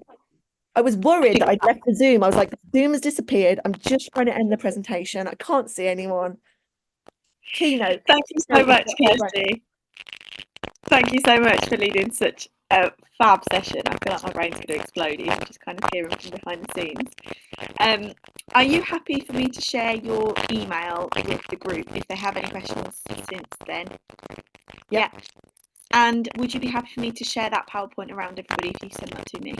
Yes. Because that'd be a really useful resource, I think, based on all of the stuff. Even just the images was like a bit insane. Yes, thank you everyone for coming along. As I said before, I know it's quite the commitment to kind of give up 2 hours out of your day for free, but hopefully this has been really valuable for you, really worth coming along, and you can go away and create some really juicy evaluation for your projects. If you're interested, the next session as part of the DLG Learning and Skills Strand is on the 20th of Feb. It's with Ori Azaz, and it's about creating the ambitions for partnership collaborations with non-arts and arts organisations. There's a better title than that, but that's to the effect. It's all online on the website that you booked this through, and I'm available through the DLG email if you need anything else. If you want to suggest any CPD that we're not covering so far, please feel free to get in touch. It's an open network. It's really valuable to have kind of your input in it and what we're giving out. And yes, I really appreciate you coming along, and have a wonderful day. Thank you. Please email Thanks, with any questions you Kirsty. have. You're welcome. Thank you so much. Thank That was you. amazing. Lots to think about.